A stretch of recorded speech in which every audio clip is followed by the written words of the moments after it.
emprender,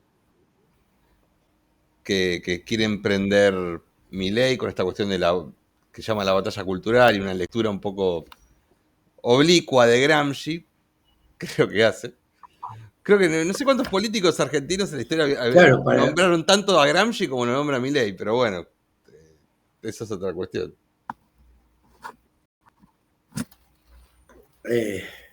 porque aparte lo nombra para negarlo absolutamente. Si hay algo que hubiese odiado Gramsci, hubiese combatido Gramsci, es un tipo como Milei. Pero esperemos que venga Daniel, porque si no,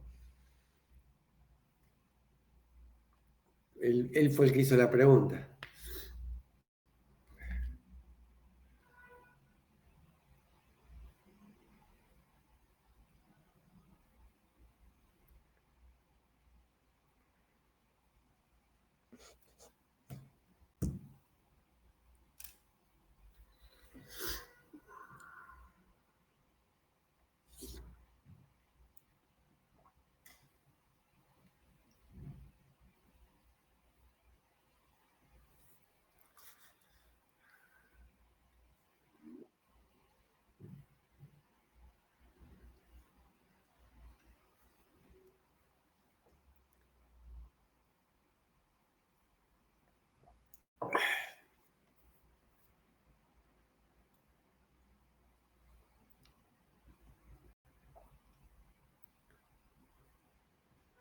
Bueno, aprovecho hasta que se conecte Daniel para contestar un poco lo de Alejandro, si no se me van abriendo las ventanitas tan largas y las puedo ir contestando.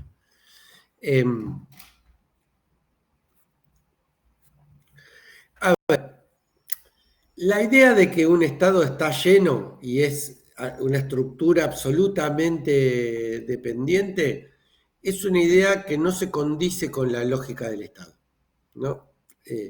Esto significa que no puede haber un Estado que hoy esté al servicio de determinadas cosas. No, sí, es claro que es así. No, no. Pero el Estado no es un aparato en donde vos te sentás en los sillones de ese aparato y lo conducís. No es un auto o no es un tractor que vos vas, te pones en la cabina y empezás a conducir ese tractor. El Estado es antes que nada una disputa porque es poder y el poder es una relación. Y entonces cuando nosotros pensamos que el Estado tal como está es un Estado que no nos sirve, estamos haciendo una ficción, porque si vamos a construir otro Estado, ese Estado no se puede sino construir sobre el que está. ¿Eso significa que hay que morfarse lo que está? No, bueno, es el Estado que es un peso específico, que es la condensación de las disputas sociales de una sociedad, tiene un peso específico y dentro de ese peso específico está lo que alguna vez, para referirse a otra cosa, pero sirve para entender un poco esto, dijo Solá que el Estado es una suma de capas geológicas, ¿no? Esa suma de capas geológicas no es solamente los que entraron con uno que los que entraron con otro, como lo dijo Solá, sino que es una fotografía de distintas viejas relaciones de fuerza. Y esas viejas relaciones de fuerza dejan pedacitos de impronta al Estado. Está claro que hoy el Estado, podríamos decir que es un Estado que está colonizado y estructurado jurídicamente desde los años 90. Ese andamiaje jurídico no se tocó, no se tocó.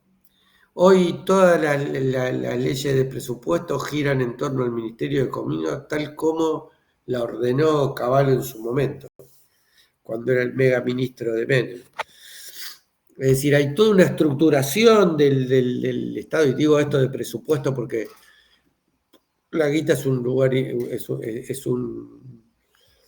una savia importante del Estado, porque el Estado asigna plata a aquello que lo que cree importante. Está claro que habría muchísimas cosas que transformar del Estado tal como lo tenemos. Pero pensar que lo que hay que hacer es implosionar al Estado es lo que piensa Milei. Nosotros tenemos que transformar este Estado en un Estado que nos sirva. ¿Y por qué digo un Estado y no digo otra cosa? Porque nosotros lo que tenemos que partir es precisamente de la construcción de organización popular para que la organización popular sea la que le ponga la impronta al Estado. Porque sin organización popular nada te garantiza que en el Estado se sostiene. Así como sin el poder de los, por ejemplo, de los grupos económicos, tampoco se sostienen las cosas que ellos obtienen. ¿Por qué ese Estado fue permeable durante, pongámosle, la década ganada a un montón de políticas públicas que beneficiaron a los sectores populares? Porque también ellos se sostienen sobre su propia capacidad de poder y su capacidad, porque vuelvo a decir, Alejandro, tenés el el Estado micrófono tiene abierto. como objetivo Alejandro, tenés el micrófono abierto. poder, y el poder es una relación. El poder no es una cosa. No es una cosa que uno pueda tomar. También el poder y el gobierno del Estado es un lugar a ocupar y eso implica determinadas, porque ahí es donde se condensan relaciones de poder, pero el poder también se construye. Por eso yo hablo desde el punto de vista del campo popular, que uno es necesario construir con forma de organización, relaciones sociales de defensa de los intereses de la mayoría, y esto le puede poner su pronta al Estado. Porque el Estado es el terreno de disputa, el Estado no es una cosa en sí que ya está determinada. Y por eso digo que hay que a veces desandar esos conceptos anti-Estado que tiene tanto la derecha como la izquierda en el nivel teórico europeo, ¿no?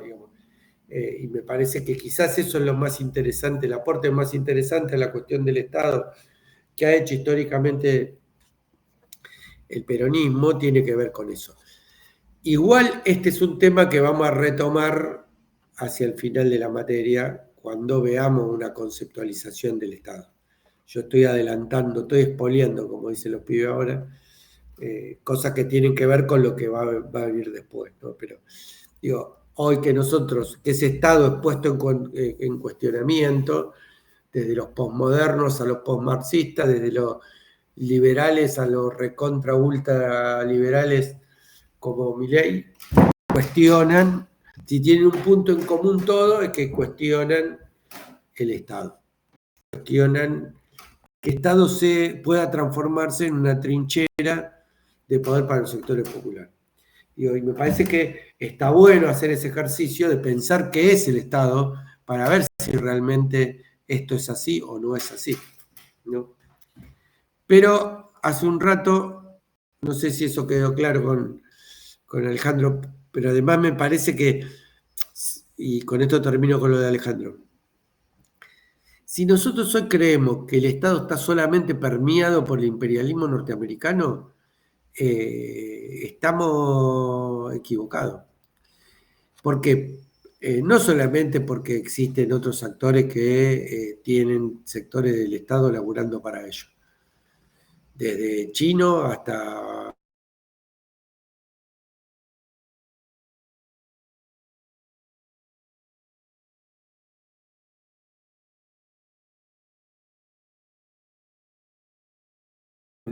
yo tengo un programa de radio ahí, la Radio de las Madres, y la entrevisté a Agustina Propato, que además de ser la esposa de Bernie, que eso no es lo importante para ella, es la diputada que fue con una remera de Malvinas.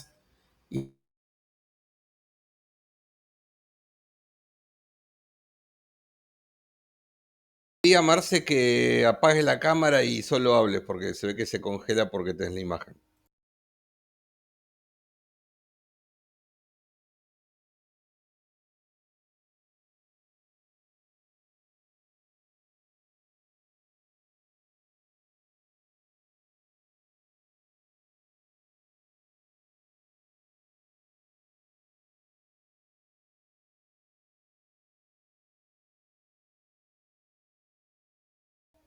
Bueno, silencio de radio es aterrador. Bueno, Marcelo estaba hablando, ahora que vuelve, de la entrevista, ahí está, que le hizo a Agustina Propato, diputada nacional Múltiples de... también.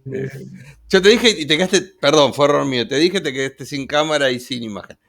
No, bueno, que estaba hablando Marcelo de Agustina Propato, que es diputada de Unión por Todo, Unión por la Patria, perdón. Frente a todo ya me mezclé, ¿viste? Y que fue la diputada que fue con Frente una de todo por la patria. Sí, todo por la patria. Eso es Gorrerán verlo. Que fue con la remera de Malvinas al encuentro, no sé si fue la Comisión de Amistad de Inglaterra-Argentina, unas cosas esas que hacen los diputados. Y bueno, querían que que tape la remera de Malvinas como una provocación a creo que era la embajadora británica.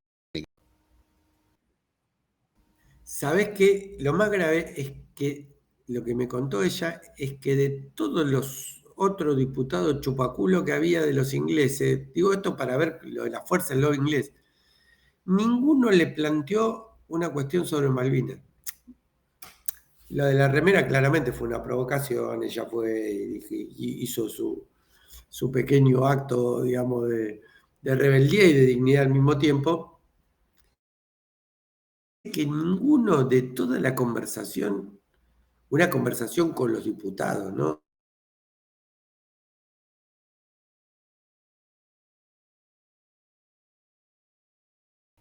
Bueno, mientras vuelve Marcelo al éter, bueno, justamente hay una teoría que se comenzó a esbozar a partir de la década de 90 de los infames acuerdos de Madrid, que son los que finalmente, donde Argentina finalmente firma la capitulación final sobre la guerra de las Islas Malvinas, que era la teoría del paraguas, en la cual había que recuperar la relación con los británicos y, o sea, aislar el tema Malvinas. O sea, como que podemos tener muchos temas en común con los británicos para hablar y no el que realmente nos tiene que importar, que es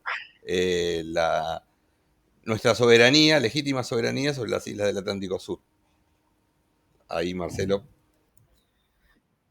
Ahí estamos de nuevo. Voy a tener que cambiar de tema a los ingleses porque si no entro a desaparecer la Foreign of pantalla. Face, el Foreign of Bueno, Face, que es nada. nuestro Foreign Office. Igual yo lo que quiero no es solamente diversificar que existen varios imperios que operan en la Argentina y que tienen desde servicio de inteligencia hasta lobbies muy poderosos que hacen que el Parlamento lo mire de rodillas, sino que hoy en la Argentina, si hay algo que tiene más peso que eso, son los grupos económicos. Los grupos económicos transnacionales tienen más laburando el Estado para ellos que el propio imperialismo. Yo cada vez que veo que un gobernante y de cualquier signo político dice, buenísimo, acá va a haber una mega inversión de esta empresa transnacional que viene acá a la Argentina, digo, lo hacen gratis. Es decir, hay un discurso que no veo yo, por lo menos así tan desembosadamente, en favor de ni el imperialismo norteamericano ni el imperialismo inglés, a favor y casi como un consenso de la política partidaria, decir, elogiar cada inversión directa de una empresa, de un grupo económico transnacional. Es como que pareciera que la Argentina necesita eso. Y yo creo que si hay algo que genera condiciones de seguir reproduciendo la Argentina de la globalización y la exclusión, es esa inversión directa extranjera en la Argentina, que condiciona la producción, que condiciona, y además de que obtiene enormes beneficios, ¿no? El RIGI es un beneficio enorme que, que es un beneficio para el grupo económico, no es un beneficio para el norteamericano. Y para los fondos de inversión y para el capital especulativo, para eso es un beneficio, no para otra cosa. Entonces, me parece que ahí hay y pocos se animan a cuestionar estas cosas. Por eso ahí me parece que hay determinadas cosas de las condiciones de la dominación de hoy que analizando desde las condiciones de la dominación vieja se nos escapan. Se nos escapan los elefantes para atrás. No es que por adelante no estén las otras cosas, están, pero atrás también hay elefante. Atrás hay cosas nuevas de la dominación que por no ponernos a estudiar seriamente, como hizo Scalabrini, toda esa banda del Río, toda esa banda de forjistas y de otros sectores del nacionalismo quizás menos popular, como los hermanos Irasusta, se pusieron a estudiar realmente cuáles eran las formas a través de las cuales ese imperialismo inglés estaba llevándose el excedente de la Argentina. Bueno, yo creo que hoy nosotros nos tenemos que poner a estudiar seriamente eso y no caer en el antiimperialismo consignista, que de última hasta nos van a poder recoger ya no más la prensa o La Nación, pero nos van a poder festejar en las redes sociales, ¿no? Porque si las redes sociales, lo que decimos, fuera realmente dañino, el algoritmo, que no es neutro, nos estaría discriminando y bajando la intensidad de lo que hacemos. Ahora me voy a meter con Gramsci, que Daniel tiró Gramsci. Es casi un contrasentido que este tipo hable de Gramsci, ¿no? ¿Quién fue Gramsci? Antonio Gramsci fue un tipo nacido en la isla de Cerdeña, un sardo. Hago la referencia a su lugar de origen porque es como en Italia haber nacido en Cerdeña, es como haber nacido en la Argentina más profunda, ¿no? Digamos, qué sé yo, en el impenetrable o en algún lugar de una Argentina que no es del lugar de donde salen los intelectuales, no es de la Argentina más cheta de Rosario, Córdoba, Mendoza o Buenos Aires. No, es de un lugar muy perdido, si bien su viejo era funcionario, tuvo una parte de su vida también en Nápoles, otro lugar marginal para la Concepción. Y este tipo que de muy joven suscribió al marxismo, le tocó la desgracia de tener su plenitud mental durante la época del fascismo, con lo cual se la pasó todo el tiempo preso. Todo lo que escribió Gramsci que vos hoy podés leer está escrito en la cárcel. En las condiciones, imagínense, de poder escribir en una cárcel del fascismo. Gramsci escribe desde la derrota. La derrota de la izquierda italiana. Y cuestiona muchas veces, o sin negar, revisa muchas veces los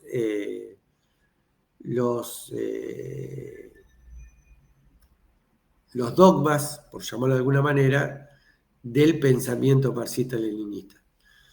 Es decir, él dice, bueno, bárbaro, Marx decía que lo voy a simplificar mucho, ¿no? Pero digamos, Marx decía que en última instancia el determinante de la estructura es el modo de producción y que desde el Estado hasta cualquier otra cosa es una superestructura que se monta sobre esa estructura de relación de producción. Y él dice, bueno, es así, pero no es tan así. Hay una disputa por el sentido común, hay una batalla cultural que es determinante para que después la economía sea como es. Entonces él resalta algunos aspectos de la pelea. ¿Y cómo lo hace? Lo hace estudiando qué tiene poder en la Italia de su época. Sobre todo la cuestión de la iglesia. El tipo, siendo marxista, es absolutamente ateo, no es que es un encuentro entre el marxismo y el cristianismo, no, nada que ver. El tipo dice, bueno, ¿cómo es que la iglesia puede tener poder? Porque genera sentido común. Y entonces él complejiza un poco el razonamiento marxista y habla de los bloques históricos de poder y incluso de cómo se da la disputa al interior de esos bloques históricos de poder que aunan determinados segmentos de clase o clases completas y que eso va construyendo un proyecto que es el proyecto que tiene que ser hegemónico. Y él utiliza ese concepto de hegemonía.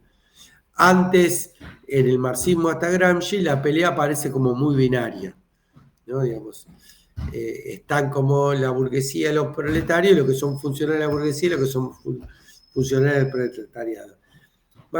Gramsci complejiza mucho más el lenguaje, pero además le da mucha importancia precisamente a la disputa de la hegemonía cultural y a la batalla cultural, que en última instancia no solamente es la batalla por las ideas, como suele ser traducido, sino una batalla por la hegemonía, por la imposición del sentido común. Él dice, el dominio no se maneja solamente por la estructura económica, el dominio se maneja fundamentalmente, sobre todo a nivel del poder, por el consenso. Generar sentido común y consenso es lo que es la disputa que tenemos que dar también de este lado, dice Gramsci, ¿no? Gramsci muere poco tiempo después que es liberado de la cárcel, vive casi todo el fascismo adentro de la cárcel. Como dice un amigo mío que se comió unos cuantos años de cana, no le puedes creer a nadie lo que escribe estando preso, pero digo, más allá de eso, Gramsci no tiene absolutamente nada con una exaltación del mercado, ni con lo que sus interlocutores no son los liberales, él era profundamente antiliberal. No es el tipo que exalta el mercado por sobre el Estado. Todo lo contrario. Ahora, tampoco reduce el Estado a, como Marx había dicho, que era algo así como el Estado Mayor de la burguesía. Digo, no es nada más que el reflejo de esos modos de producción, sino que es algo más complejo, es una articulación de bloques que se da en lo económico, pero también se da en lo político y en lo cultural. No sé si eso responde a tu pregunta, Daniel. Sí, porque tenía como un contrasentido, digamos. Por un lado, sabíamos que era del Partido Comunista Italiano, por el otro lado, parece que levanta las banderas del liberalismo, ¿no? Cuando lo plantean de esa manera. Y ahora también entiendo, si lo escribió tanto en Cana, obviamente que nadie que esté en Cana va a decir que el Estado es excelente o que la justicia es grandiosa. No, No, sí, aparte, se entiende mucho mejor de ese lado. aparte Gramsci, no solamente desde la derrota, digamos, de estar preso, o del triunfo del fascismo, que sería, se puede como la derrota de sus ideas, sino también de la propia cooptación que recibe el Partido Comunista Italiano, porque eso es muy interesante. Si ustedes ven el cuadro de cuando es ejecutado, que es capturado en Milán y ejecutado Mussolini, no solamente fue ejecutado Mussolini, que está esa foto que está cabeza para abajo y que le rompen el cráneo, no solamente fue ejecutada Clara Petacci, que era la amante, sino entre los principales laderos de Mussolini hay un señor llamado Nicola Bombacci, que terminó siendo un oficial fascista de los más recalcitrantes y había sido hasta 10 años antes uno de los jefes del Partido Comunista Italiano. O sea, la propia cooptación del Partido Comunista le hace escribir a Gramsci de la derrota, de decir que hasta sus propios compañeros de ruta se habían en un momento quebrado. Y además discute con el estalinismo y su aferrarse a el Estado con un determinado... O sea, él discute a varias bandas, ¿no? Como un gran intelectual que era. Discute de la derrota, discute de la cooptación, como dijo Gustavo, discute con el faro del socialismo mundial que era la Unión Soviética, en ese momento conducida por Stalin, discute a varias bandas. Entonces, obviamente que todo rescate que hace Milei es trucho, es apócrifo, no, ni lo entendió, alguien le debe haber acercado un meme de Gramsci y dijo, uy, este debe ser nuestro. Digo, porque realmente es muy ignorante nuestro presidente. Pero me parece que Marcelo, para Gramsci, perdón, Marcelo, no tomé. ¿Cómo dijiste, Gustavo, se llamaba ese heladero que que estaba en un lado y después se pasó para el otro, Mauricio, ¿qué? No, Nicola Bombacci. Perdón. Entendí la ironía, No, pero no. bueno, pero Nicola Bombacci. Pero aparte, la obra de Gramsci, Perdón, no lo quería dejar pasar por alto. está bien, lo entendimos. La obra de Gramsci, si bien Gramsci muere, creo que antes de que termine la guerra, incluso, recién se va a retomar muchos años después, recién a fines de la década del 60, los estudios culturales que se hacían en Inglaterra, en lo que sería la Raymond Williams, la escuela de Birmingham, recién lo va a retomar ahí en ese sentido a Gramsci. O sea, no es que ni siquiera va a ser hegemónico en la Italia posguerra. O sea, la Italia posguerra, que tuvo un partido comunista fuerte, creo que Enrico Berlinguer, que era el eurocomunismo, tampoco lo toma Gramsci mucho. Gramsci recién con los años se lo comienza a tomar. Y lo que hace en realidad, lo que replantea Milei, que, a ver, yo, más allá de que me parece un sujeto absolutamente desagradable, pero hay que reconocerle que es un tipo formado intelectualmente y que leyó a Gramsci para matarlo, o leyó a matarlo, que es Laje, porque el resto ni eso, pero le habrá dicho de Gramsci y lo tomó a Gramsci, pero en realidad Gramsci, como se lo toma a partir de los estudios culturales, ellos hacen como una vuelta acrobática para hablar de el marxismo cultural y todo esto. Pero Milei entiende tanto de marxismo cultural como yo entiendo de álgebra, ¿no? Claro, sí, claro, sí. Si en cualquier momento le das una cita de Marcuse y dice el liberal Marcuse, ¿viste? Claro, como a Marcuse no se le entiende un carajo porque habla en una cosa toda enrevesada y que entonces le dan y él le interpreta como se le canta, pues si es más berreta que un Fiat 600 modelo 62. Pero bueno, volviendo un poco entonces en este proceso que tomamos como globalización. Marcelo, Todavía. retractate que fue mi primer auto. Te pido, por favor, decime un Renault Gordini si querés. No. Mi primer auto fue un Renault 4, así que jamás me metería con un Renault 4 para hablar con un fitito. No. Pero bueno, pero no me vas a decir que un fitito, esperen que le voy a presentar porque si no, no se va a ir. Este es mi hijo Rafael. Saludos a los compañeros. ¿Cómo andás, Rafael? No. Dale, quiero verla. Bueno, entonces retomemos un poco el tema de la globalización. La globalización es un proceso todavía en construcción, pero lo que podemos hablar es que ahora, a diferencia de la etapa imperialista, aparecen nuevos actores. Actores que realmente tienen una relevancia que ni siquiera es internacional, que está mundializada. Y son actores que no dependen, y por eso no está mal hacer una pequeña genealogía de esos grupos, lo que llamamos grupos económicos transnacionales, porque se usan muchos nombres diversos para referirse a empresas que tienen alcance mundial, ¿no? Multinacionales. Pero digo, uno puede construir una genealogía, así como el dibujo ese de que arranca en el monito y termina en el hombre. Bueno, podríamos construirlo también respecto de esos grupos económicos para tratar de explicarlo. Lo hago lo más rápido posible. Y después me voy a tomar algo porque me siento medio mal. El origen de todo esto no son las grandes empresas de India, no son las compañías de India, las grandes compañías de la etapa colonial. Y no me refiero tanto a las de España, que sí tuvo un monopolio en algunos comerciantes, primero en Sevilla y luego en Cádiz, sino a las compañías de India holandesas, inglesas. Todo eso eran grandes corporaciones, pero que eran estatales y que fueron claves en el proceso de financiamiento. En el caso español, el financiamiento vino todo del norte de Europa, por eso es el que más se enriqueció con la conquista.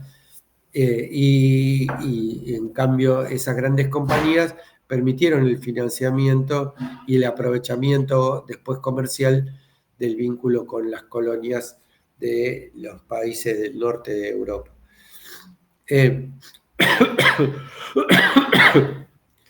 El origen, el monito de esta línea es un pequeño taller en la Baja Edad Media, porque es esa pequeña empresa que se construye primero a través de la autoexplotación de la familia y después va comprando bienes de capital para la producción, va comprando fuerza de trabajo, se queda con la plusvalía de aquellos a los que les compra el trabajo y así va creciendo. Tiene un hito, digamos, en el proceso de construcción del Estado Nacional, en donde rompe el límite que hasta ese momento tenía de realización de su plusvalía, es decir, puede salir al mercado a comprar más fuerza de trabajo. ¿Por qué? Porque el Estado Nacional le garantiza un solo impuesto en un territorio mucho más grande que el territorio hasta ese momento él podía operar, que era su propio mercado, el mercado de Suburgo, el mercado del mismo lugar donde él producía. Este crecimiento lo que hace es potencia cada vez más en esa incipiente burguesía, potencia cada vez más su capacidad de acumulación. Esa acumulación se complejiza tanto en el diseño de la producción como en el diseño de la empresa misma, me refiero a comercialización, logística y un montón de otras cosas, en la medida que participa de estados que territorialmente son más amplios, ¿no? Digo, un ejemplo es, pongámosle que alguien tiene una fábrica de paraguas en Nueva York y lo tiene que vender en California, y eso lo que implica es un gasto de logística tan grande que quizás le convenga a ese empresario que tiene esa empresa, que al principio es una empresa marshalliana, como se la llama, familiar, la conducen los propios miembros de la familia, capaz que los hijos de aquel que la fundó, y dice, bueno, ¿y qué hacemos con esto? ¿Seguimos mandando camiones con paraguas de Nueva York hasta Los Ángeles? ¿O hacemos una producción de paraguas también en Los Ángeles? Y entonces esta diversificación de cómo y dónde se produce empieza a complejizar cada vez la empresa, porque si la empresa tiene 3 o 4 lugares donde produce, no es lo mismo que producir en un solo lugar. Esto implica desde cálculos hasta logística diferente. Entonces, todas esas cuestiones van haciendo una empresa cada vez más compleja, pero articulada siempre en el marco del Estado Nacional. Empresa cada vez más compleja que se empieza a organizar a partir de departamentos, a partir de determinadas cuestiones específicas que hay que abordar para tener esa empresa compleja. ¿Sí? Ya no es más todo decidiéndolo el burgués, o el empresario, como quieran llamarlo, sino que se va abriendo a determinadas estructuras que son estructuras decisionales. Bien, esto es así, ¿y qué pasa cuando eso llega al techo? Donde es desde esa empresa de paraguas se atiende a todos los que consumen paraguas de todo Estados Unidos. Y ahí es donde esas empresas empiezan su proceso de exportación.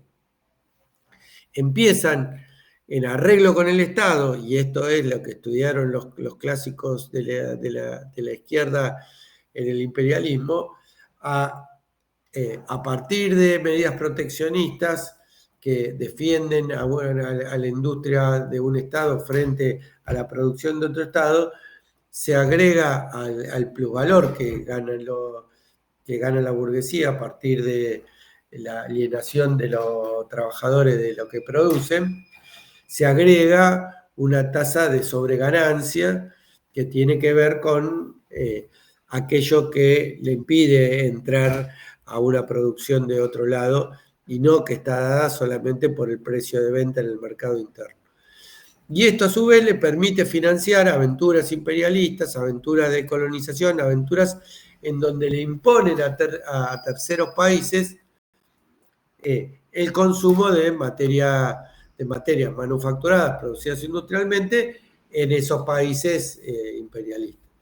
Es decir, de alguna manera el imperialismo no es, como era el colonialismo, ocupar territorialmente el territorio de otro y hacer en ese territorio lo que uno quiere, sino condicionar a través de distintos mecanismos. Uno de ellos puede ser la amenaza de la violencia, y el otro es la violencia concreta también, y el otro puede ser el dumping, y el otro puede ser, miles de otros pueden ser posibles, pero lo que hay es un interés de una potencia o de un Estado nacional dominante que le impone a un Estado nacional sometido a la condición de periférico determinadas reglas que permiten que ese país periférico consuma lo que el otro produce. Pero la empresa produce internamente, pero además de producir para satisfacer al mercado, también produce una parte de lo que produce para exportar. Eso la hace crecer más aún todavía, la hace tener más fuerza, poder tener más capacidad para comprar fuerza de trabajo y por lo tanto para hacer más diferencia con la plusvalía. ¿Cuál es el límite de eso? ¿No? El límite de eso es cuando esos países sometidos a la condición periférica por X motivos, sea por revoluciones, sea por procesos populares, por lo que fuere, empiezan a tomar determinadas medidas proteccionistas y eso hace que alguien que tenía previsto, qué sé yo, colocar 3 millones de paraguas en la Argentina, diga, ¿y ahora qué carajo hago con estos 3 millones de paraguas? Entonces, eso apareció como un límite. Ese límite fue hecho en general, y en particular en la Argentina, en función del desarrollo de la propia industria interna, lo cual también a su vez genera un desarrollo de un mercado interno, ¿no? Porque la producción, y sobre todo la producción industrial, no solamente genera, precisamente, a la redundancia, producción, también genera quien la compra, porque esos obreros diversificados de su producción primaria ganan más plata, tienen mejores condiciones de vida, etcétera, etcétera, etcétera, y se empiezan a conformar mercados internos que empiezan a ser cada vez más apetecibles. Pero lograr colocarla para las empresas de los países centrales, los productos exportados a ese país tienen el límite de que en cualquier momento te cierran la tranquera y te dicen tenés que pagar este impuesto y se hace inviable lo que vos colocás. Como no se puede estar todo el tiempo haciendo uso de la fuerza, lo que hace la empresa es un salto cualitativo que es transformarse en una empresa multinacional. ¿Qué es una empresa multinacional? Una empresa que tiene nodos de producción o núcleos de producción en distintos países, ¿no? Quizás así suene muy abstracto, pero es muy claro verlo si uno lo mira con un ejemplo concreto en la Argentina. Durante la época de Frondizi, que fue la gran época de extranjerización de nuestra economía, fue la gran época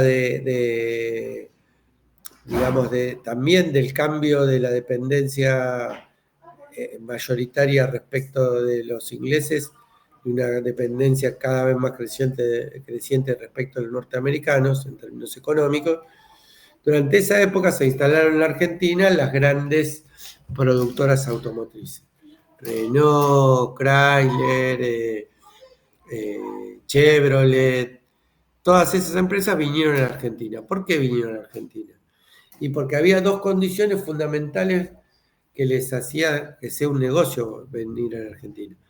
Una es que Argentina ya había tenido con el peronismo una protección de su mercado interno y por lo tanto perfectamente podría volver el peronismo y volver a hacer proteccionismo, entonces si alguien solamente le iba a vender exportando a la Argentina, en cualquier momento se quedaba sin exportar a la Argentina. Por el otro lado, se daban dos condiciones que hacían apta la producción en la Argentina. Una es que durante el peronismo se desarrolló un fortalecido mercado interno, que decía mucha gente con trabajo industrial y además con derechos que le permitía tener el acceso a la compra de bienes que te mejoran la vida, y el auto habría que discutirlo, pero en principio también es un bien que te mejora la vida. Y entonces lo que podían hacer era producir en la propia Argentina. Además de esto, Argentina tenía una fuerte inversión en la formación técnica de profesionales, de trabajadores, porque esto es una cuestión clave a la hora de decidir una inversión. Y entonces eso que tenía la Argentina hizo que precisamente los lugares donde estaba más desarrollado esto, como Buenos Aires, Rosario y Córdoba, en Córdoba particularmente, recordemos que el peronismo había instalado no solamente la fábrica de toda la cuestión del conocimiento técnico, la fábrica de aviones se había transformado a instancias del Brigadier San Martín, esa misma fábrica de aviones que hizo aviones de vanguardia como el Pulqui 2, vanguardia en el mundo, ¿no? Argentina era uno de los 6 países que tenía un avión a reacción. No había 20 países, 100 países, no, 6. Y Argentina estaba entre esos 6 países.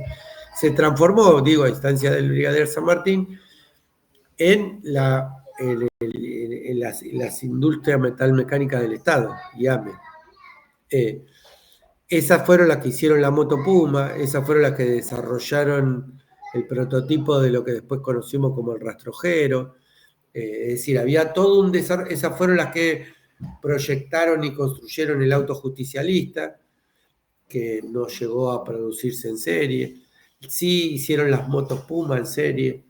Es decir, hubo toda una capacidad instalada de producción que, de alguna manera, si la empresa multinacional dejaba de ser una empresa grande que exportaba y venía a instalarse en la Argentina, aprovechaba todo ese capital. Y es lo que efectivamente sucedió.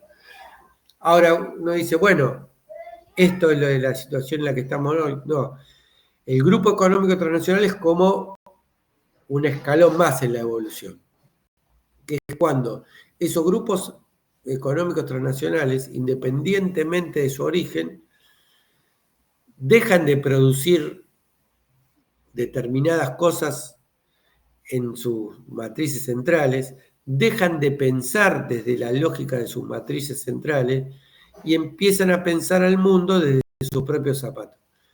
Si me conviene producir en Estados Unidos, produzco en Estados Unidos. Si me conviene producir en Kuala Lumpur porque necesito unas manos chiquititas para que hilvanen los cordones, digo una boludez, ¿no? Un ejemplo ficticio. Y entonces en Kuala Lumpur y necesito manos de chicos y en Kuala Lumpur no hay prohibición del trabajo infantil, me voy a producir a Kuala Lumpur. Entonces empiezan a ver el mundo como un único mercado y si bien a veces tributan en algunos países centrales, muchas veces tributan en donde les conviene tributar. No tienen una lealtad, no son como las multinacionales, una cabeza de playa del imperialismo, sino que tienen cabeza propia.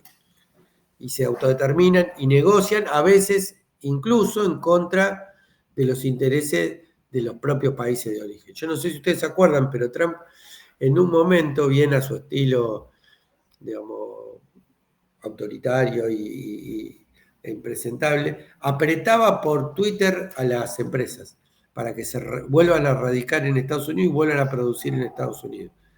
Y era una pelea con las transnacionales. Todas transnacionales norteamericanas eran de origen.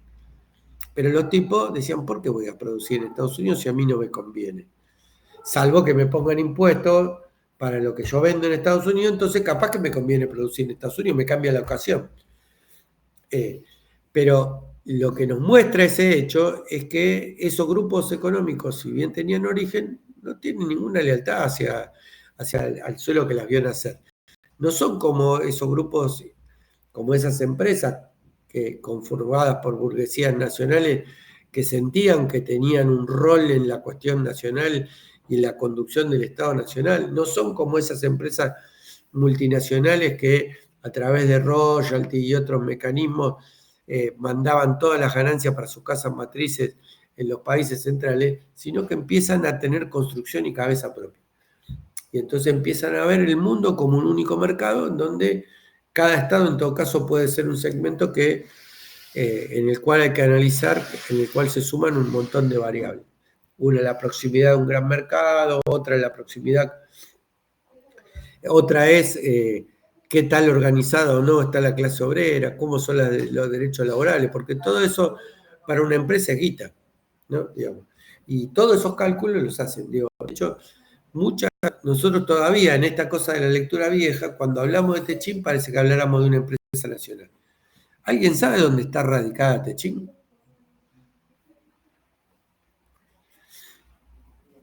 Uno dice en Campana, ¿no? De Campana, Techín, de Campana, Pablo Roca, no tributa en Campana. No, creo que es en Luxemburgo. Si es en Luxemburgo, será otro paraíso fiscal, ahí en el medio de Europa. Es decir, no hay una empresa argentina que se llama Techín. No, hay una empresa luxemburguesa que se llama Techín operando en la Argentina. Y si le conviene frenar los altos hornos acá, porque eso le permite negociar los altos hornos que tiene Alemania, lo hace sin ponerse colorado. Lo hizo durante el segundo gobierno de Cristina. Y eso hizo un crecimiento de prácticamente 1/3 de la producción industrial argentina en determinado año del segundo gobierno de la Argentina. Bueno, ¿y esto por qué? Porque lo estaban apretando de Alemania. Y el tipo juega en un único tablero mundial. Ya no es más el que juega, el peón que juega en un solo sentido del tablero. En todo el tablero juega. Entonces, bueno, de alguna manera esos grupos económicos internacionales, cada vez más grandes, cada vez más potentes, cada vez con mayor nivel de acumulación, cada vez más inficcionados por el capital financiero, son hoy actores mundiales de relevancia, digo, que están mano a mano no con los estados periféricos, mano a mano con los estados nacionales. De hecho, mano a mano con Rusia, mano a mano con Estados Unidos. Sí. No, de hecho hay una confusión, y la hemos tenido, todos los gobiernos la han tenido, con respecto a la confusión de si los intereses de la burguesía nacional, entre comillas, son los intereses nacionales. Recordemos que Techín, allá por el 2009 creo que fue, se produce la expropiación de Sidor, que era Siderúrgica del Orinoco, que estaba en Venezuela, ¿no? Techín le pide al gobierno argentino, que en ese momento estaba gobernando Cristina, 2009, que intermedia ante Chávez para que Chávez le pague. Y Chávez le pagó más incluso lo que valía la empresa. O sea, el Estado argentino tomó a Techín casi como una empresa nacional que había que defender los intereses. ¿Qué hace Techín? Con la plata que le paga Chávez, pone una planta de siderúrgica. Pero no la pone acá en Argentina, la pone en Texas, en Estados Unidos. Y llegamos hasta lo paradójico incluso, que me acuerdo que en el 2016 Macri, presidente argentino, fue a Estados Unidos a inaugurar una planta de Techín en Estados Unidos. O sea, hasta cierto nivel llega la confusión de repente de cuáles son los intereses nacionales y cuáles son los intereses de una transnacional con cabeza propia, de que termina un gobernante argentino yendo a otro país a inaugurar una planta que en principio la debería haber hecho en Argentina, si consiguió gracias a un gobierno argentino que gestionó que le dé una indemnización millonaria al gobierno de Venezuela. Por eso sale que yo digo, no es que está cooptado por el Estado imperialista norteamericano en nuestro Estado. Está cooptado por esos tipos, que todo el mundo aplaude y ni siquiera se dan cuenta que en realidad los tipos no son nuestros, son de ellos mismos y que están haciendo su negocio. Que no hay ningún beneficio para Argentina. ¿Se entiende el razonamiento que nosotros tenemos que poner? Con esto ya termino y los dejo.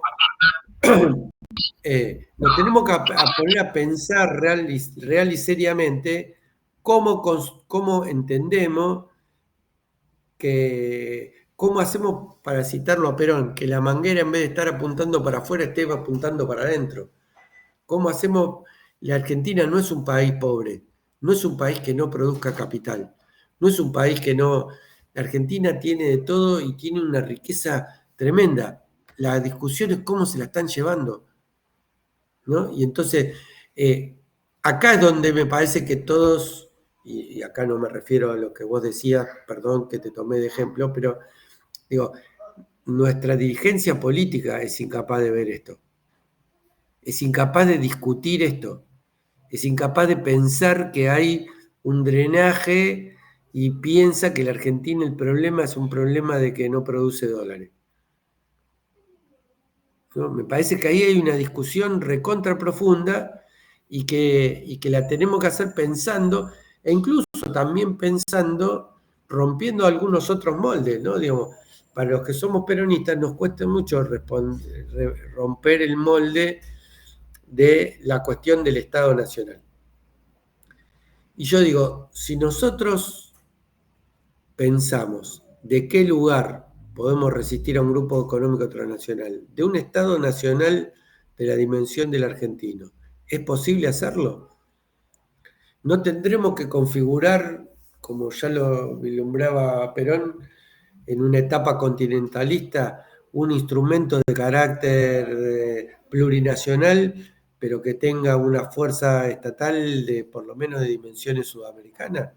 ¿No nos da a nosotros eso la espalda para ser uno de los polos de la multipolaridad? Porque si no, estamos haciendo como decía Jaureche, elegimos a qué polo nos molesta y nos vamos al otro, pero no estamos cambiando de collar y no dejando de ser perro.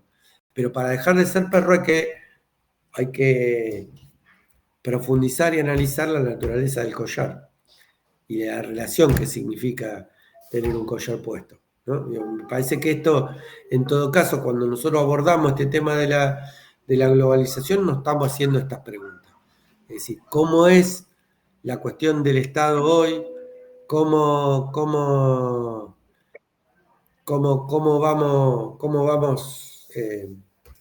logrando ese proceso emancipatorio, pero no de discurso ni cultural, sino concretamente en los hechos? Bueno, si no hay ninguna cuestión, me voy a tomar un antigripal, algo, porque bueno, yo termino, yo le dejo paso a... Disculpa. Yo quería hacer una pregunta, Sí, uno solo. déjame te organizo un poco, le despedimos a Marcelo, le agradecemos Sí, dale. Que guarde reposo, porque son los últimos resfríos de primavera. Bueno, le dejo paso a Daniel y después explico lo último, que es el concepto de exclusión, y con eso terminamos. Así que bueno, Daniel. Se saludo, Marcelo, de paso. No, quería decir, ¿qué herramienta puede existir, digamos, en términos legales o incluso constitucionales? Cuando Marcelo, recién hacías referencia a que, bueno, algo que sea, no sé, continental, que tenga varios países con la misma herramienta para que esto no suceda. Pero cuando aparece un gobierno de otra característica ideológica, te cambia todo un plumazo. Esto pasó desde el Mercosur hasta, qué sé yo, y sigue pasando. Digo, ¿cómo haces para evitar eso? Más que profe, apelo a tu experiencia como diputado. Digo, ¿cómo podés generar un instrumento para que estos tipos no se caguen en todo cuando van las elecciones? Yo pensé que esta pregunta era más fácil que me la haga un estudiante de Derecho que un estudiante de Historia. ¿Por qué? Porque los estudiantes de Derecho creen que las normas se sostienen solas y que te cambian la realidad. ¿Cómo se sostienen las cosas? Con el cuerpo de los que las sostienen. No hay otra manera de sostener las cosas. ¿Por qué se cayó el UNASUR? Pues se cayó el UNASUR porque la mayoría de los pueblos perdimos nuestra batalla de interna. Y así como se creó el MENOSUR, cuando los pueblos construimos la batalla interna, victorias que permitieron construir un proyecto estratégico. No hay nada que sostenga las cosas más que nuestros propios hombros. Esto está parado sobre nuestros propios hombros. Y las del enemigo están paradas sobre los hombros del enemigo también, ¿eh? No vamos a creer que... Porque ellos tienen capacidad de destruir lo nuestro, pero tampoco les ha sido fácil hasta ahora construir lo de ellos. Por eso es que los ciclos aparecen como cada vez más cortos, ¿no? En donde nosotros no podemos terminar de solucionar y dar respuesta a las cosas que tenemos que dar, y vienen ellos y tampoco pueden solucionar y dar. Yo creo que no es una cuestión de construir un andamiaje jurídico, sino que es mucho más más difícil, que es construir la organización popular necesaria para sostener las cosas. Entre ellos, el andamiaje jurídico que armemos. Bueno, ahora sí, me despido y nos vemos en la próxima y los dejo con Gustavo si tiene alguna pregunta que se la tiramos a Gustavo y que la resuelva. Chao, nos vemos. Gracias. Chao, Marcelo. Chao, profe, gracias. Bueno, Lino, habla vos y así ya después explico el último tema y cerramos con eso. No, bueno, justo el profe se fue, pero se lo voy a hacer a usted también, profe. Era en relación a la Latinoamérica Unida, hoy en día eso está muy difícil, o es algo que solamente queda en el ideal.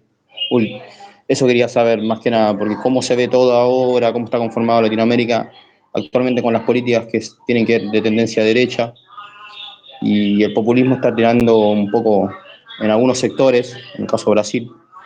Y quería saber si eso está, si está siempre en un proyecto a futuro o siempre está pendiente eso de estar todos unidos, digamos, como pueblo, en ese sentido.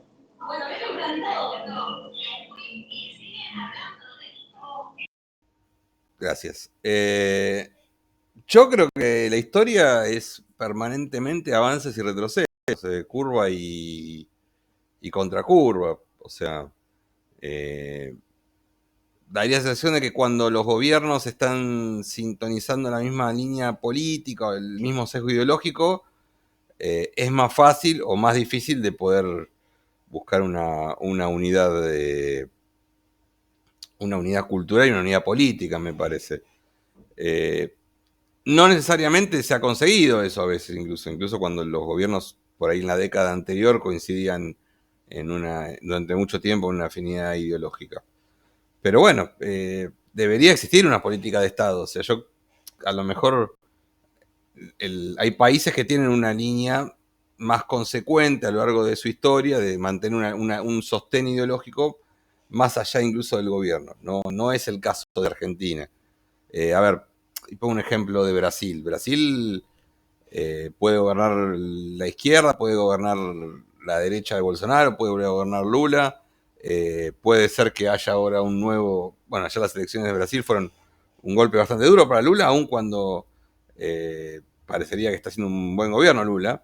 Sin embargo, hay una línea, por ejemplo, de política internacional que lleva a cabo Itamaraty, que en general suele tener una coincidencia, que no es el caso de Argentina, ¿no? Por ejemplo, a ver, Bolsonaro puede ser sionista, puede ser pro-occidentalista, pro-norteamericano, pero no se fue del BRICS. O sea, creo que hay una consecuencia que en Argentina no hay. Pero bueno, en parte hay que ver si esa unidad nace de grandes liderazgos personales, como puede haber sido Perón, puede haber sido en su momento Getúlio Vargas, puede haber sido Lázaro Cárdenas, o si nace de una política que va más allá de las personalidades. Lo ideal sería que vaya más allá de las personalidades, ¿no? Porque si no, si solamente la política es un personalismo, cuando se cae ese líder o se termina ese líder, nos cuesta mucho reemplazarlo, ¿no? Nos está pasando a nosotros también ahora, ¿no? Sin dar nombres podemos entender de lo que estamos hablando. Bueno, quería cerrar los últimos minutos hablando del tema de la exclusión que yo les dije, que es un poco el significado de este tiempo de la globalización, es la exclusión, es el motor del elemento significativo de esta época histórica, de este sistema de dominación. Y qué raro, uno puede decir, ¿cómo se puede dominar desde la exclusión? Si justamente pareciera que aquello que se excluye es lo que se queda fuera de un esquema. Pero si uno, por ejemplo, tiene en cuenta que durante gran etapa de la sociedad capitalista industrial, durante la era industrial, el elemento clave, por ejemplo, era el panóptico en la fábrica, la forma de organización, y era un poco el reloj en la fábrica y esas cuestiones. Y hoy se da cuenta que, por ejemplo, el elemento en la exclusión pasó de ser el panóptico de los lugares que, digamos, los aparatos, lo que llamó Althusser, los aparatos ideológicos del Estado, o sea, una dominación o establecer un consenso y una hegemonía a través de la fábrica, de la cárcel, de la escuela, o sea, lugares que encerraban. Hoy en día daría la sensación que el elemento es más lo como llamamos, por ejemplo, el control biométrico, ¿no? El control perimetral, ¿no? El que excluye a mucha gente de entrar a determinado lugar, ¿no? El country, por ejemplo, que vemos que es el tipo del que entra, no entra, eso se convierte en el elemento clave. O sea, la dominación ya no está dada por incluir, sino por excluir. Y nosotros tenemos un esquema en general está en esto en el PDF, lo pueden. Nosotros en general cuando vemos la exclusión la vemos como que una cantidad de círculos uno dentro de otro, donde en el centro estarían los incluidos, y a la medida que nos vamos alejando, nos vamos centrando en otros círculos, lo que entendemos es que hay determinadas diferentes exclusiones. O sea, la marginalidad absoluta estaría dada en el último círculo. O sea, un sinfín de círculos, uno adentro de otro, y el último círculo sería la exclusión. Esa no deja de ser una mirada vista desde los incluidos. Es la mirada que en general más notamos, la mirada de los incluidos respecto a lo que es la exclusión. Entonces, lo que estaría más o menos incluido, ahora termino esto y después contás, dale. Pero nosotros tenemos otra forma de ver la exclusión, que es la mirada desde los excluidos, no de los incluidos. Que es lo que nosotros llamamos la teoría del embudo. ¿Cómo funciona un embudo? Cuando uno pone un embudo, ¿cómo es el embudo, la forma física de un embudo? Tenemos en la parte de abajo una base pequeña, angosta, y tenemos que una base que se va ensanchando como una copa cuanto más sube. Entonces, nosotros queremos volcar un líquido, verter un líquido de una botella a otra, entonces tenemos que ponemos el líquido a través de un embudo y el embudo va cayendo, digamos, hasta que cae, digamos, no en el grosor de arriba, sino justamente en lo más bajo, que es lo más angosto. Y en esa teoría, entonces, tendríamos que ver que ya tendríamos que buscar en esa teoría del embudo, en la parte más abajo, no está justamente o en el centro, no está lo incluido, sino lo excluido. Justamente por eso es una teoría del excluido. Y el embudo se va dando en todo caso que cuanto más, digamos, vamos acercando hacia por las paredes del embudo, están, digamos, los diferentes niveles de inclusión que se van teniendo. Y nosotros esa inclusión la tomamos en 3 elementos, que son 3 elementos que no es que, o sea, que es lo podemos dividir en una exclusión cultural, una exclusión política y una exclusión económica. Siempre refiriéndonos justamente a que el centro, finalmente, o la base, lo más abajo sería lo excluido, o sea, ese nivel de marginalidad que no necesariamente está relacionado con lo que podríamos decir el lumpenaje, sino con la gente, con la marginalidad, la gente que se fue cayendo de esos tejidos que, por cierto, son bastante frágiles de inclusión. Y que si bien hablamos de una exclusión política, económica y cultural, no implica que esas exclusiones sean aisladas, sino como que se dan una sobredeterminación entre las 3 exclusiones. Esto lo estoy diciendo así, pero lo ven está en el PDF, lo pueden ver del PDF. ¿Y cuál sería? Bueno, la exclusión económica podemos entenderlo desde qué lugar. Y el lugar de exclusión económica es en cuánto excluido estamos nosotros, ¿no? ¿Cuánto se mide nuestra exclusión?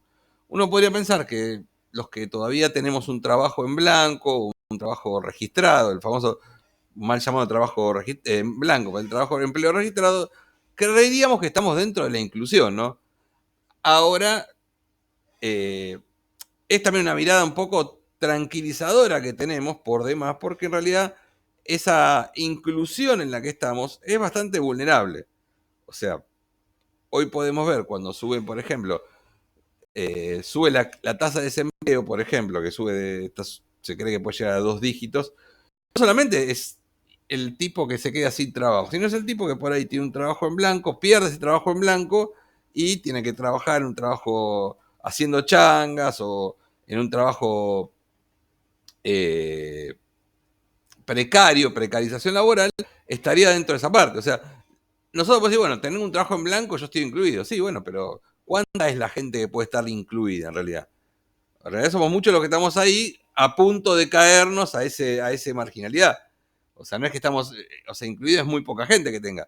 El tipo que tiene que siente que es clase media, supongamos, y que tiene, no sé, un kiosco o tiene una pyme, puede sentir que está incluido, pero es tan vulnerable su situación que en un momento de crisis económica tranquilamente puede caer ahí.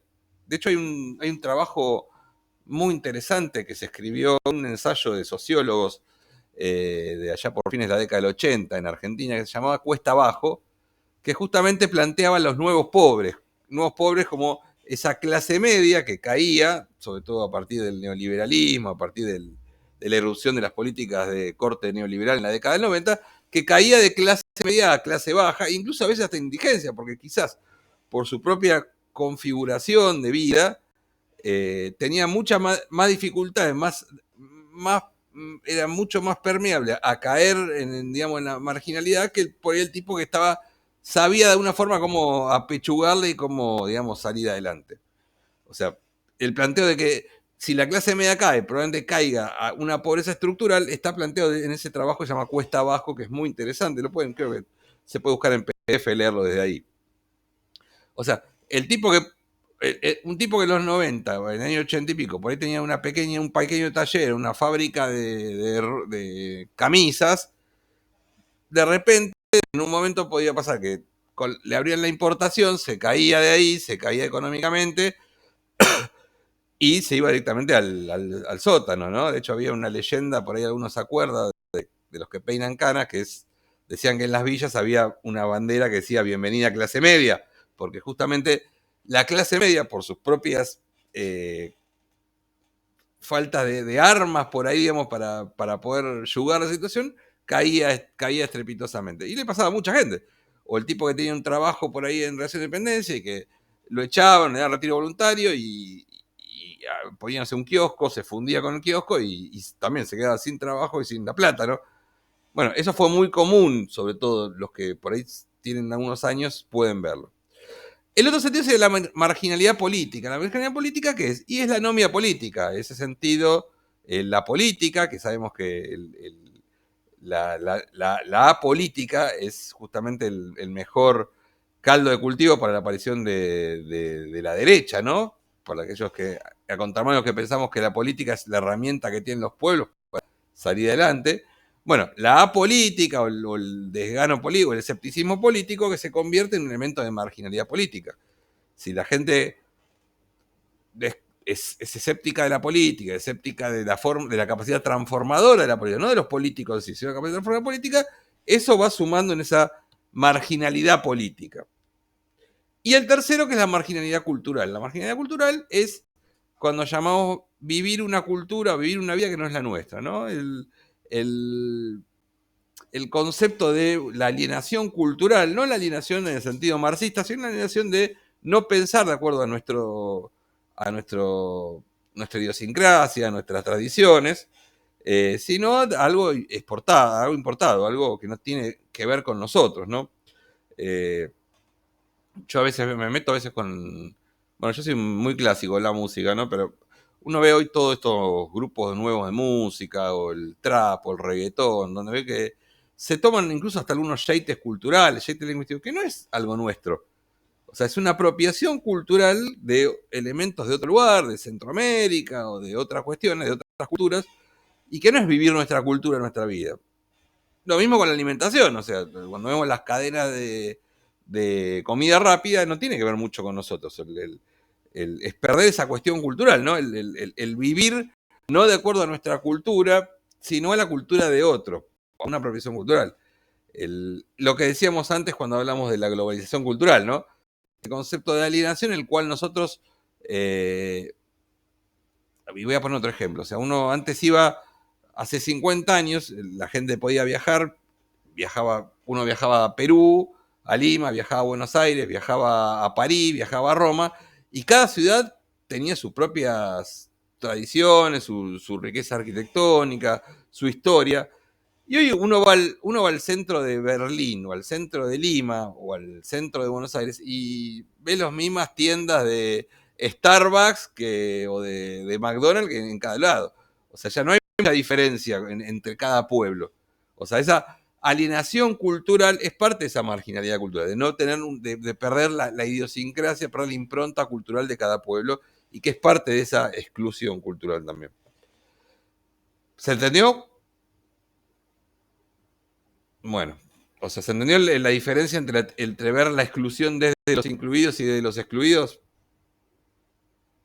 Bueno, entiendo que sí, porque nadie negó. Bueno, última pregunta que alguien me quería preguntar y ya damos un corte definitivo y bueno, nos veremos el lunes que viene.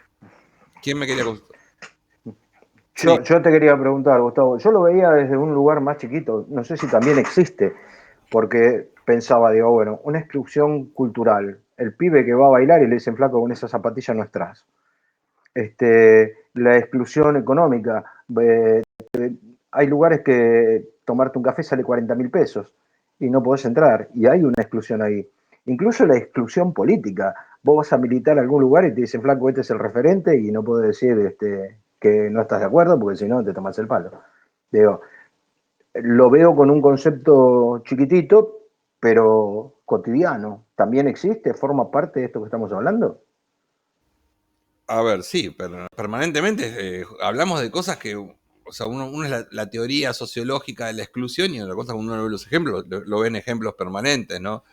Yo igual, por ejemplo, en el caso de la exclusión política no lo tomo en esa cuestión, porque en todo caso no te vas a militar a otro lado, qué sé yo. Pero el tema de el apolítico, el sujeto apolítico, la cuestión del escepticismo político es parte de esa exclusión.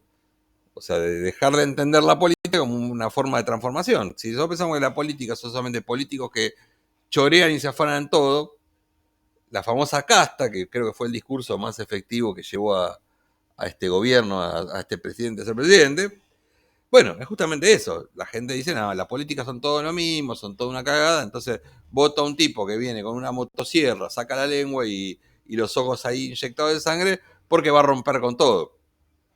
Bueno, ese es el concepto de la marginalidad política. O sea, si bien uno puede decir que en su momento por ahí, durante el kirchnerismo, se sobreestimó la intencionalidad de participación política de toda la gente, porque si fue toda la gente, bueno, había gente que por ahí podía confiar en la política como una forma de transformación. O sea, había un reverdecer de la militancia, como también en el 83, pienso, por ejemplo, o en el 73, más atrás, si queremos buscar. En cambio, cuando vos decís, y los políticos son todo lo mismo, todos chorros, todos fanan, y bueno, voto a este que aunque sea va con la motosierra partido de todo, es parte de ese triunfo de la antipolítica y es parte de ese triunfo justamente de la derecha, si queremos decir derecha o restauración conservadora, si queremos plantearlo. Pero es parte de eso, sale también porque la gente deja de confiar en la política. Cuando uno ve los medios de comunicación, trabajan para la antipolítica. Un montón de programas de televisión que trabajan para la antipolítica. O sea, la serie, yo recuerdo una serie, me acuerdo hace unos años había una serie que se llamaba El Puntero, Canal 13. Y la idea del puntero con la dice, bueno, sí, toda la política era el intendente que tenía negocio con los narcos, el puntero que, bueno, era un tipo que se reunía con una runfla, sacaba una tajada, otra. Cosas que por ahí pasaban, pero sin embargo había una carga, sobre todo hacia las más medias, hacia la opinión pública, y bueno, la política es esto un poco. Aún así en esos años 2011, 2012, años de fuerte militancia política, pero los medios generan eso. Un montón de programas de televisión, yo me acuerdo, siempre me acuerdo en los 90, Telenoche Investiga, no sé si se acuerdan, que iban con la cámara oculta y hacían notas de corruptelas. La nota de corruptela no era tipo a ver si una empresa Citechin fugaba 1.000 millones de dólares. La nota de corruptela era el intendente de Sal Si Puedes, que por ahí recibía una cometa para dejar entrar, no sé, una línea de colectivo o un tipo para un permiso para poner una cancha de pádel. O sea, el concepto de la corrupción, visto como que política es corrupción. Obviamente eso está pensado para que justamente la gente cuando vea la política lo vea como una basura, ¿no? Bueno. Bueno, ¿alguna consulta más? Bueno, si estamos bien, ya con esto estamos. Consulten después cualquier cuestión y nos estamos viendo el lunes que viene. Tenés el micrófono abierto, Alejandro. Bueno, hagan cualquier consulta y bueno, nos vemos el lunes que viene. Recordemos, a primera hora tenemos el examen. Bueno, que tengan una buena semana y bueno, esperemos que la facultad, esperemos que esto tengamos mejores noticias que hoy. Hasta luego. Bueno, dale. Hasta luego. Listo, Gracias, nos profe. vemos, Gustavo, gracias. Nos vemos. Chao. Gustavo.